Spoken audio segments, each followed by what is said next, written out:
Good morning विद्यार्थी मित्रांनो, आज आपण जो घटक पाहत आहोत तो त्या घटकाचे याआधी आपण 4 भाग बनवलेले आहेत। कारण घटक थोडासा समजायला वेळ लागतो, यामुळे आपण 4 भाग बनवले। पण दशांश अपूर्णांकाचा म्हणजे पुढचा हा भाग 5वा आहे आणि दशांश अपूर्णांकाचा भाग पहिला आहे। ठीक आहे, या घटकातला त्या अपूर्णांक या घटकातला दशांश अपूर्णांकाचा हा 5वा भाग आणि याचा पहिला भाग। ठीक आहे, आपण घटकाला सुरुवात करू। दशांश अपूर्णांक म्हणजे काय हे समजून घेण्याआधी आपण अपूर्णांक कसे काय वाचले हे तुम्ही लक्षात घ्या। बघा, आम्ही इथे एक अपूर्णांक लिहितो 3/7। ठीक आहे, 3/7 हा अपूर्णांक आहे। पुढे त्यानंतर 5/12 हाही एक अपूर्णांक आहे। ठीक आहे, त्यानंतर 5/10 हाही एक अपूर्णांक आहे। आता याला छेद 7 होता, याला छेद 12 आहे आणि याला छेद 10 आहे। या अपूर्णांकाच्या प्रकारात आपल्याला या घटकात 10 छेद असणारे किंवा 10च्या पटीत असणारे अपूर्णांक बघायचे। ठीक आहे, ओके, आपण पुढे जाऊ त्यावेळी लक्षात घेऊ। आता पूर्णांक युक्त अपूर्णांक बघू। हाही आपण बघितला, यामध्ये एक पूर्णांक असतो, एखादा एक संख्या ही पूर्ण असते 5/3/4। ठीक आहे, याचं वाचन असं करतात 5.3/4, 5.3/4। आणखी एक उदाहरण घेऊ, 7.2/5। यामध्ये हा जो अपूर्णांक आहे हा पूर्णांक आहे आणि हा उर्वरित अपूर्णांक आहे। हा पूर्णांक, याला पूर्णांक युक्त अपूर्णांक म्हणतात। ठीक आहे, मग आता हे दोन आपण समजावून घेतले। आता आपल्याला दशांश अपूर्णांक कशाला म्हणतात ते समजावून घ्यायचे। आपल्या समोर स्क्रीनवर मी 3 अपूर्णांक लिहिलेले आहेत। बघा काय लिहिले, 3 अपूर्णांक। याचं मी वाचन करतो, तुम्ही पण लक्षात घ्या। 7/10, त्यानंतर 8/10 आणि 9/10 यांना दशांश अपूर्णांक म्हणतात। का ते पण सांगतो। आधी हे लक्षात घ्या की यांना दशांश अपूर्णांक म्हणतात का? दशांश, दश म्हणजे काय आपण आधी समजावून घेतलेलं आहे। एकक, दशक, ठीक आहे, शतक, हे तुम्हाला सर्वांना माहिती आहे, बरोबर। एककामध्ये ती संख्या निव्वळ 1 असते। आता मी जर इथं असं लिहिलं 542, तर यातला एकक हा 2 आहे, यातला दशक हा 4 आहे। ठीक आहे, हा 4 म्हणजे 40 असतो आणि यातला शतक हा 5 आहे म्हणजेच 500 असतो। एवढं लक्षात आलं? ठीक आहे, याला दशक म्हणतात कारण यामध्ये 10चा अंश असतो। बघा, 10चा अंश असतो दशक।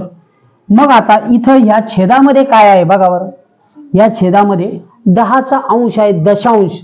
10चा अंश म्हणजे 10 जिथं छेदात आहे, ज्या अपूर्णांकाच्या छेदात 10 आहे त्याला दशांश अपूर्णांक म्हणतात। काय म्हणतात? दशांश अपूर्णांक। ठीक आहे, परत लक्षात घेऊ, ज्या अपूर्णांकाचा छेद 10 आहे, छेद किती आहे 10 आहे, त्याला दशांश अपूर्णांक म्हणतात। ओके, आता यामध्येच एक घटक असा असतो ज्याला शतांश असे म्हणतात। आपण शतक आणि दशक बघितले, जे मी आता इरेज केले, परत दाखवतो। हे शतक म्हणजेच 100च्या पटीत, हे दशक म्हणजे 10च्या पटीत। ठीक आहे, आता इथं आपण 10 छेदात असणाऱ्या अपूर्णांकाला दशांश म्हटलं। मग आता इथंच समजा 7/100 असतील, 8/100 असतील, 5/100 असतील, तर जर याला दशांश म्हटलं तर याला शतांश म्हणतात। काय म्हणतात? शतांश। हा दशांश अपूर्णांक, हे सगळे दशांश, आणि याला शतांश अपूर्णांक म्हणतात। काय म्हणतात? शतांश अपूर्णांक। ठीक आहे, बघा आपण मूळ मुद्द्यावर आलो। आज आपण पाहत आहोत दशांश अपूर्णांक। हा अपूर्णांक 4थी आणि 5वी साठी उपयुक्त आहे, 4थी व 5वीच्या पुढे। ओके, मग यात आपण 2 घटक बघितले। दशांश अपूर्णांक समजावून घेतला, ज्याचा छेद मी इथं लिहितो, ज्या अपूर्णांकाचे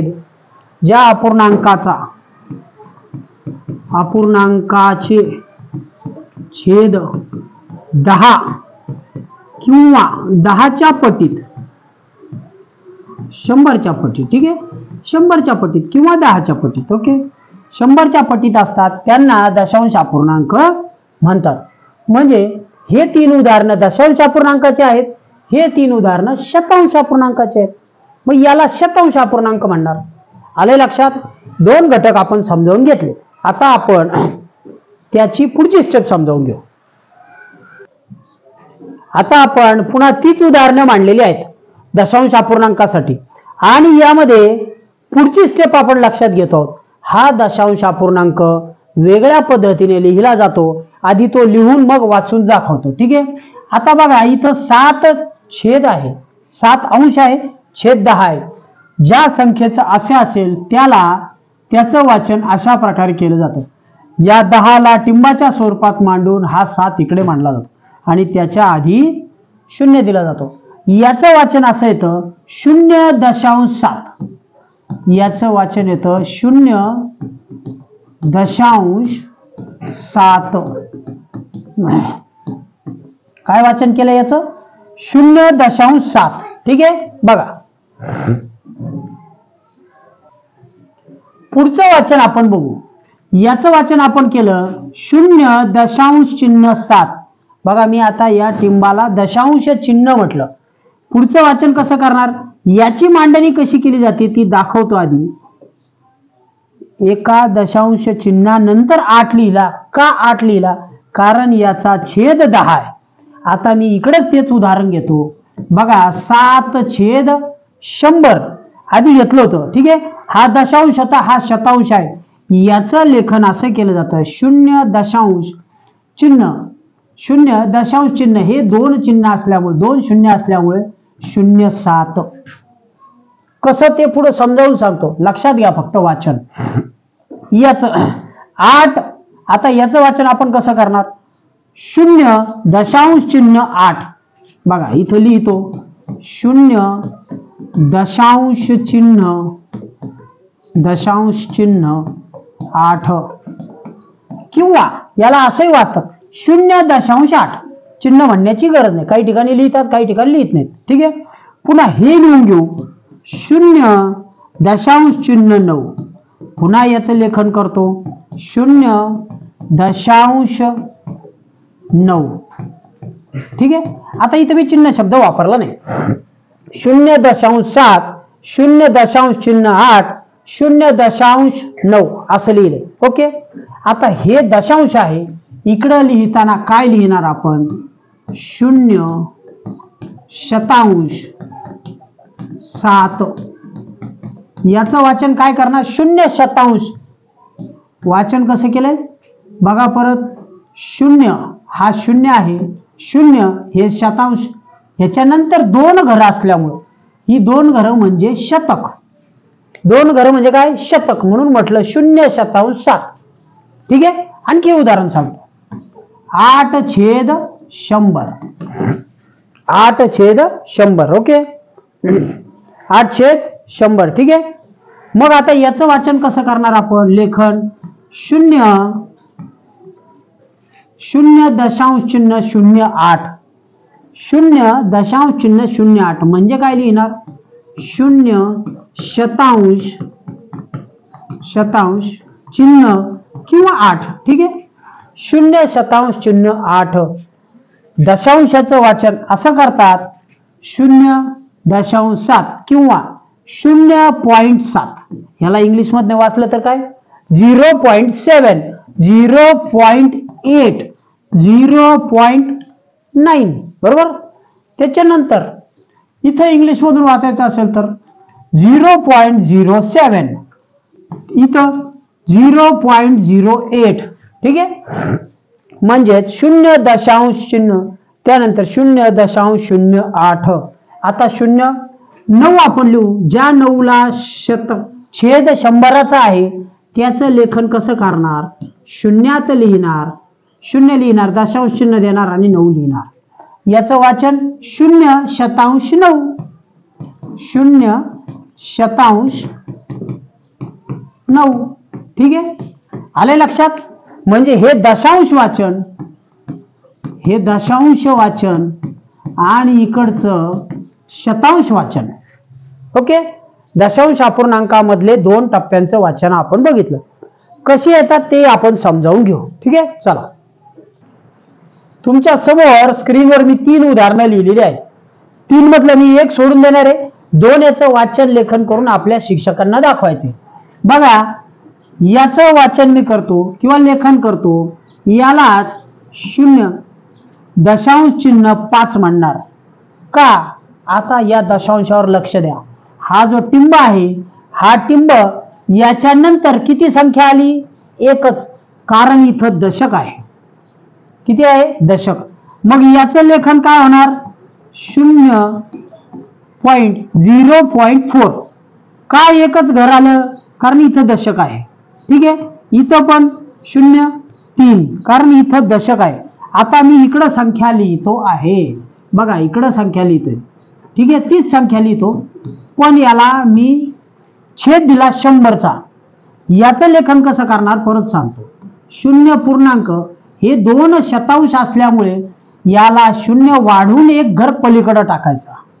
बरोबर? याचं वाचन कसं करणार? 0.05. 0.05. आता 6चं उदाहरण देतो. ठीक आहे, 6/100 शतांश. म्हणजे लेखन कसं करणार? 0 हे 2 असल्यामुळे इथं 0 देऊन 6 लिहिला.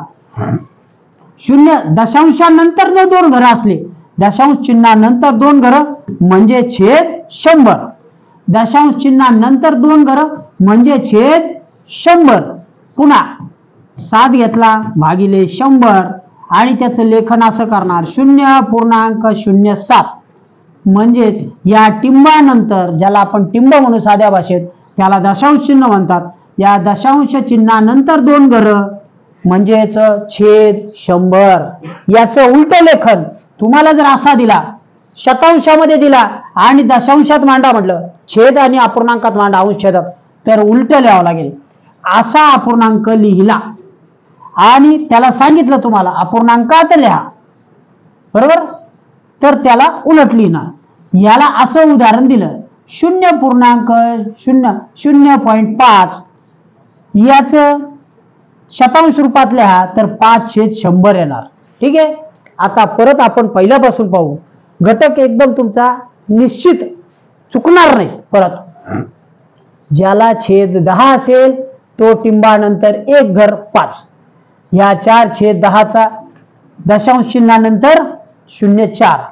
याच्यानंतर 3ला 10चा छेद होता म्हणून 0 3. आता या 5ला छेद 100 होता म्हणून 0.05. बरोबर, 2 घरं 0 6चा छेद 100 होता, 6चा छेद 100 म्हणून टिंबानंतर दशांश चिन्हानंतर घर 2. 0 देऊन 6 लिहिला. इथं 7/100 म्हणून 0.0 इथं दशांश चिन्ह 0.7. ठीक आहे, आता आपण छेद 1000 घेऊ. 5ला छेद 1000 असेल तर काय करणार?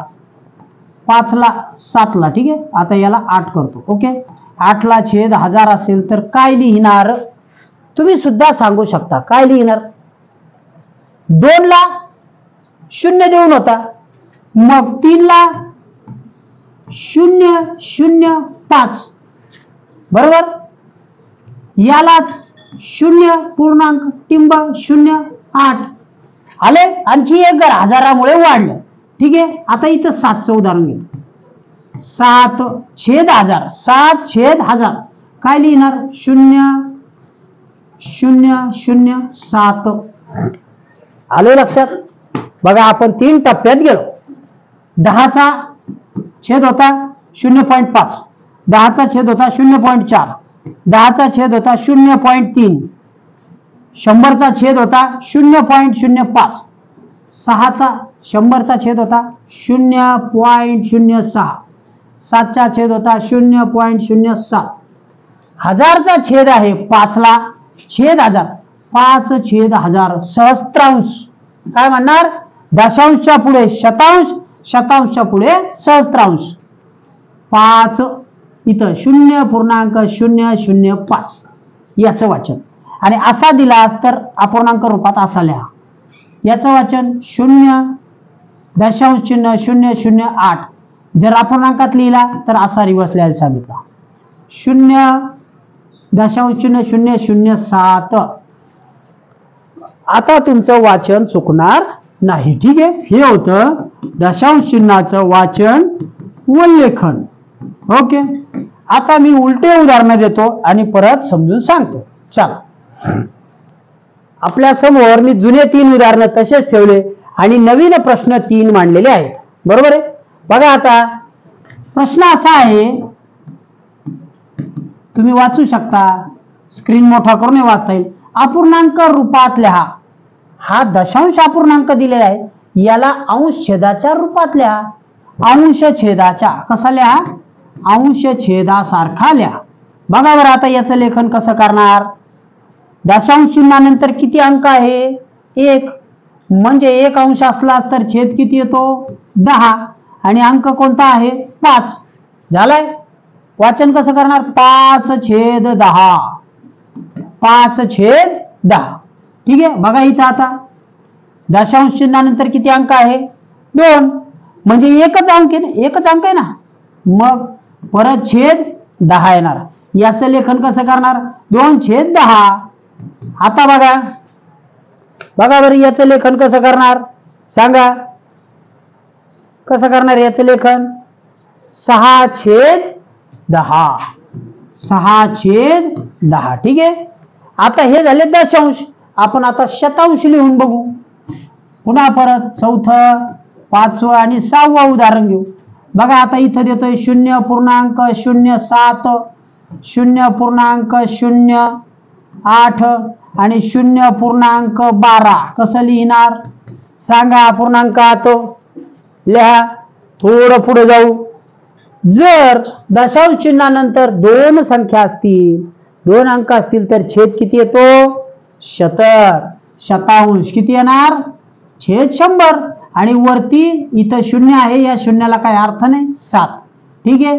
इथं परत या दशांश चिन्हानंतर 2 संख्या आहेत, म्हणून याचा छेद 100. आणि वरती या शून्याच्या पलीकडे एकच अंक आहे, 8.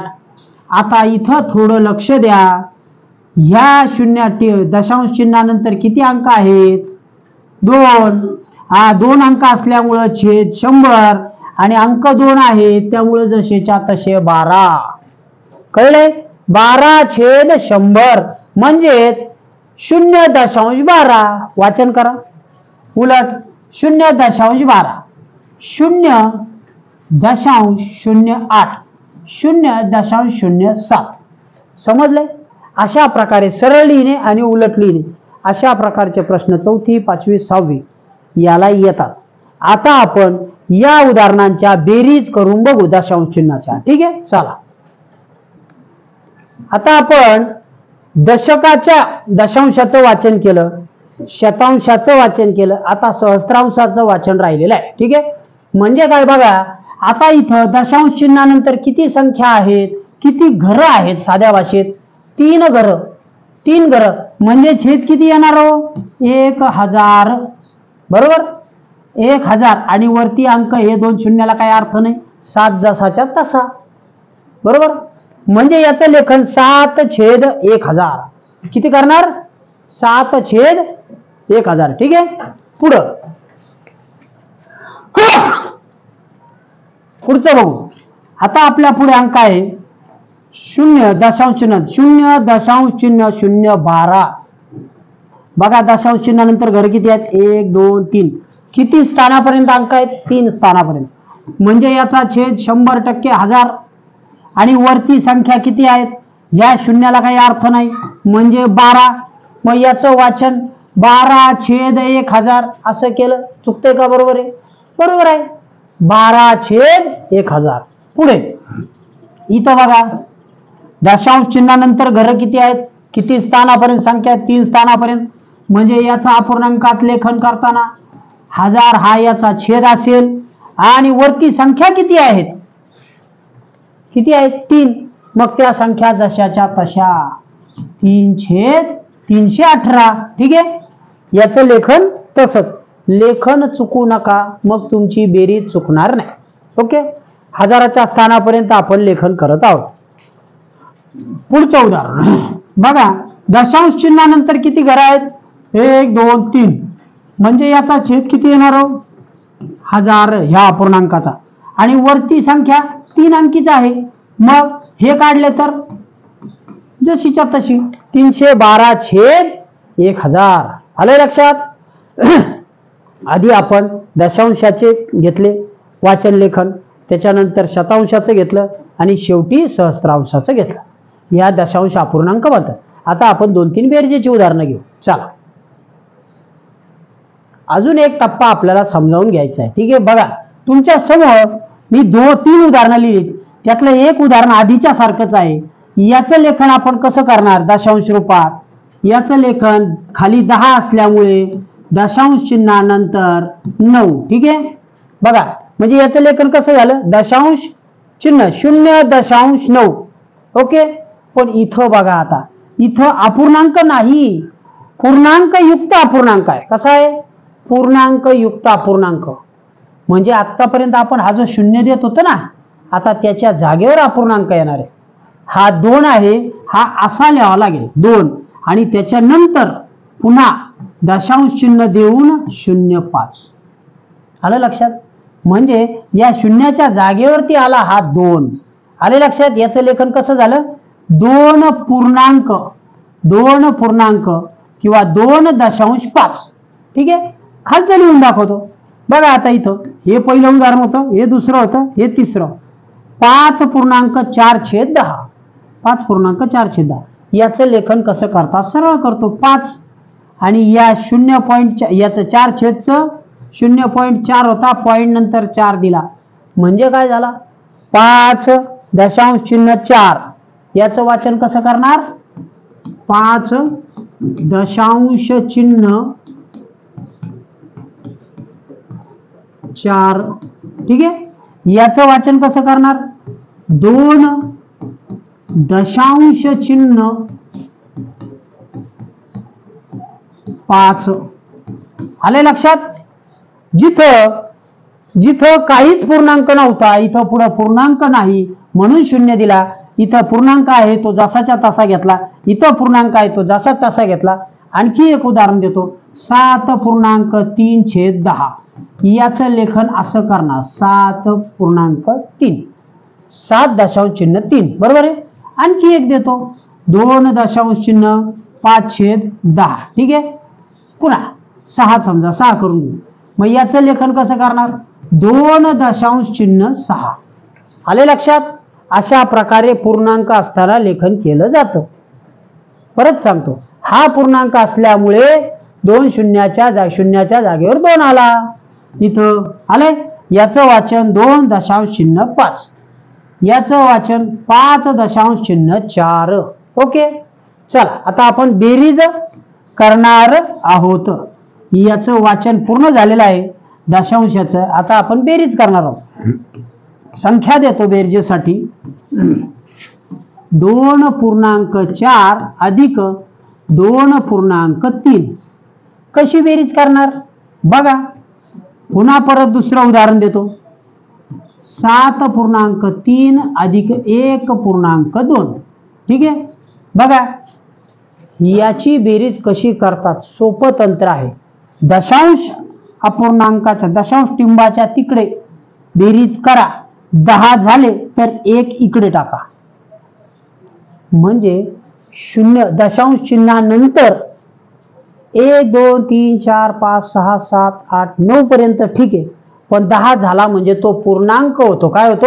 10चा 1 पूर्णांक, आणि तो इकडे येतो. आपण उदाहरण देऊन समजावून घेऊ. आता याची मी बेरीज करतो. 4 अधिक 3. बघा 2, याचं वाचन करतो. 2.4 अधिक 2.3. बेरीज आहे 4 अधिक 3 7. दशांश चिन्ह तसंच 2 2 4. 2 2 4. ठीक आहे, काय झाले याचं उत्तर? आले लक्षात? 4.7. याचं उत्तर काय येणार? 3 2 5. दशांश चिन्ह तसंच. 7 1 8. 8.5. ओके, पुढचं उदाहरण देतो. बघा आता 8 दशांश चिन्ह 7 अधिक, ठीक आहे, 1 दशांश चिन्ह 4. ओके, बघा आता काय झाले. आता दशांश चिन्हानंतर लक्ष द्या काय होते. 7 आणि 4 किती होतात? 11. 11शी तुम्ही इथे 1 लिहिणार, हा 10च्या पुढे गेल्यामुळे इकडे मांडणार. ओके, आता बेरीज करा. 8 आणि 1 9 आणि 1 10. याचं उत्तर आलं 10 दशांश चिन्ह 1. समजले? परत आणखी एक उदाहरण घेऊ अशाच पद्धतीने. बघा बरं, 5/9, 5 दशांश चिन्ह 9 आणि 3 दशांश चिन्ह 5, म्हणजेच 5.9 अधिक 3.5. बेरीज करा. जर इकडे 10 झाले तर तो पूर्णांकात टाका, तो पूर्णांकात टाका. ठीक आहे, 9 आणि 5 14. 14शी 1 दशकाचा आहे, तो दशकाचा इकडे मांडा. पूर्णांकातील 5 आणि 1 6, 6 आणि 3 9, टिंब जसाच्या तसा. किती आलं उत्तर? 9.4 आले लक्षात. ओके, आणखी एक उदाहरण, 2 उदाहरण घेऊ वजा बाकीचे. बघा बरं, 2 उदाहरणं घेऊ. 7.8 वजा 3.2. सोपं आहे. वजा बाकीची अशी तशी.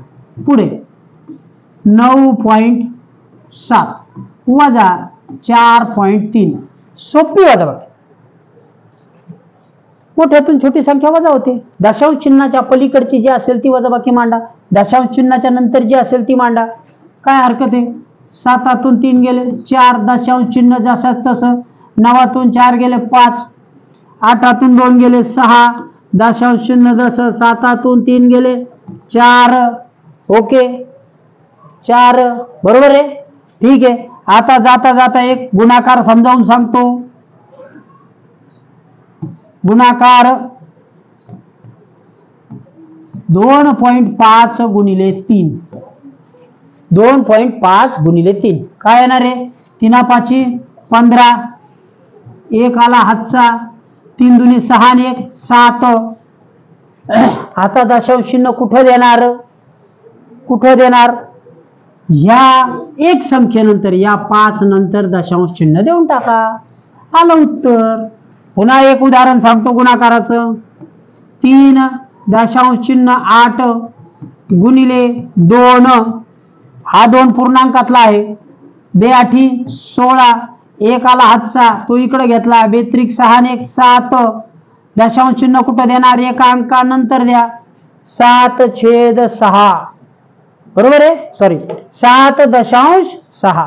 ओके, कधी कधी छेद उच्चार होतो, दुर्लक्ष करा, त्याला दशांश म्हणा. ठीक आहे, आपण या भागामध्ये दशांश चिन्ह, त्याचं वाचन आणि गुणाकाराची व बेरजेची उदाहरणे काही बघितली. आणखी 2 उदाहरणं देतो. ठीक आहे, बघा. 22 दशांश चिन्ह 5 अधिक 23 दशांश चिन्ह 4.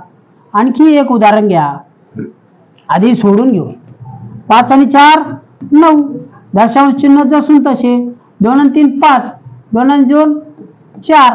ठीक आहे, आले उत्तर. दशांश चिन्हाच्या पलीकडची संख्या जशी तशी करा, पण 10च्या पुढे सरकली तर हातचा इकडे द्या आणि पुढे जाऊ द्या. मग जर वजाबाकी करायची असेल तर काय करणार? कमी असेल तर इकडून हातचा घ्या, तिकडे 10 करा आणि करा. उदाहरण घेऊ. बघा कसं. 8. ठीक आहे, हे उदाहरण आधी उपसून टाकू. ठीक आहे, 8 दशांश चिन्ह 6 वजा. ठीक आहे, बघा आता याचं वाचन कसं करणार? 8 दशांश चिन्ह 6 किंवा 8.6 वजा 2.9.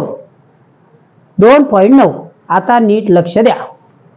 6तून 9 जातात का? नाही.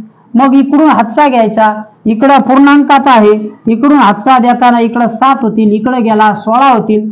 16तून 9 गेले 7 येतील. आता दशांश चिन्ह परत मांडा. 7तून 5 2 गेले 5. उत्तर किती आलं? 5.7 समजले. आणखी एक उदाहरण घेऊ.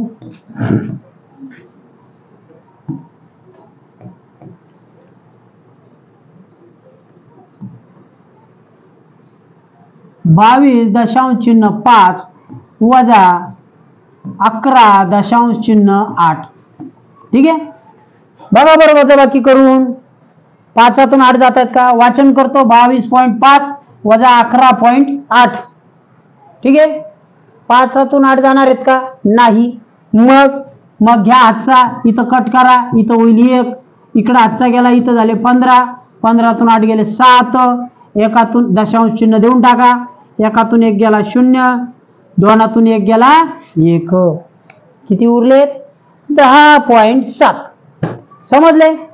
अशा प्रकारे दशांश चिन्ह याचं वाचन करतात, शतांश चिन्हाचं वाचन करतात, त्याची बेरीज, वजाबाकी आणि गुणाकार आपण समजावून घेतले. ठीक आहे. तुम्हाला हा भाग आवडला असेल तर लाईक करा, आपल्या मित्रांना कळवा आणि चॅनलला अजून सबस्क्राईब केलं नसेल तर करा. दुसरा भाग याचा नक्की बघा, त्यात आपण प्रश्न घेणार आहोत आणखी. ओके, चलो, गुड डे, बाय.